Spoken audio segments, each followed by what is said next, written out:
Then, nakausap ko siya, may nangyari sa amin. Araw-araw, nag-chat-chat siya sa akin, tumatawag. Inamin niya rin na may anak na siya.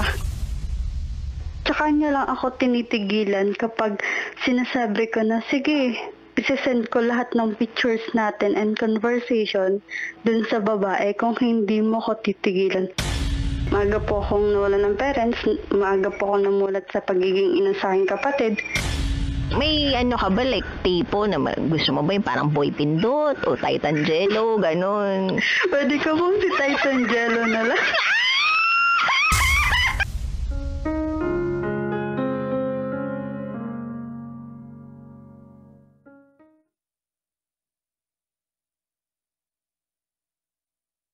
Good evening Luzon, Visayas, Mindanao, Metro at Mega Manila. Ikaw po ay nakatutok ngayon sa 90.7 Love Radio sa oras natin ngayon na 9:02 PM. Kasama nyo na naman po ang titindig sa mga pinaglalaban ninyo. DJ Titan Jello.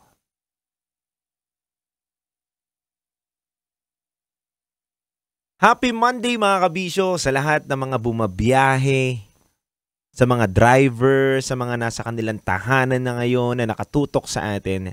Happy Monday kabisyo. Alam ko naman na hindi natin maitatago na may Monday sickness talaga tayo. Meron tayong mga bagay na kapag Lunes, tamad na tamad tayong gawin. Tamad na tamad natin makita kagad yung boss natin. Tamad na tamad tayong bumangon sa kama natin, pakiramdam natin na kulang ang Sabado-Linggo natin. Wala tayong magagawa, kabisyo, alipin ka ng salapi katulad ko. Pero ganun pa man, kabisyo, maging masaya tayo at magpasalamat tayo dahil every gising is a blessing. 'Di ba? Dapat maging masaya tayo na kahit nakakapagod, nahihirapan tayo, Lunes na naman, pero petsa di peligro na naman na nararamdaman mo, wala ka na naman pera, di ba? Wala ganun talaga eh. Buhay kasi tayo. Kailangan lang natin ipagpatuloy ang buhay natin. Kailangan lang natin maging masaya at maging makontento kung ano meron tayo. Pero wag kang magsasawang mangarap. Kaya mga kabisyo, samahan niyo po ako ngayon. Simula alas 9 hanggang alas 12 ng gabi para sa ating Rocky Secret Files with Titan Jello at sa Top Secret. Kaya ito na po ang ating patikim sa ating Rocky Secret Files with Titan Jello.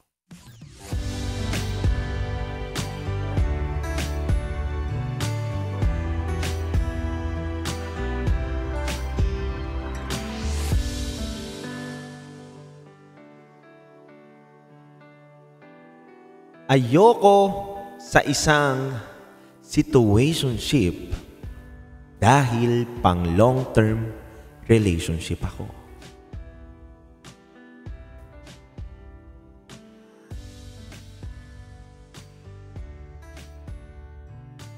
Kabisyo,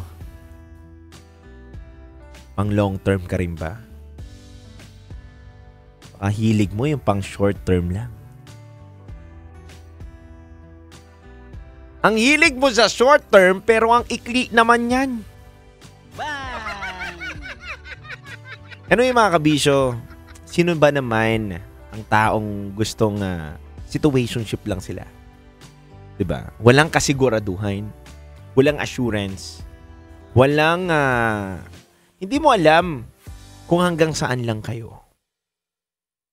Pero mga kabisyo, kung ikaw ay nandito sa pagkakataon ng buhay mo na nasa situationship ka, baka itong kwento na to ay magbukas ng iyong mga tanong sa iyong sarili at masagot ng kwento ng ating kabisyo.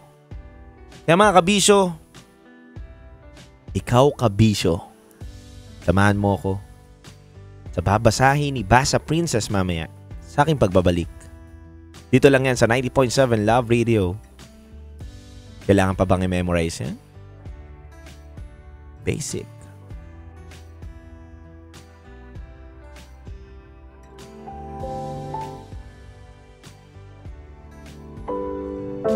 DJ Rock, halo-halo ang nararamdaman ko. Kinakabahan ako, natatakot ako, gusto kong tumakbo pero hawak niya ang kamay ko. Iba't ibang babae, iba't ibang conversations. Rocky's Secret Files. Your story they never knew existed. Tinuruan niya ako kung paano maging isang mahusay na kabit. Yung puso ko parang sinasaksak sa sobrang sakit. Rocky's Secret Files. With Titan Jello. Rocky's Secret Files. Secret Files.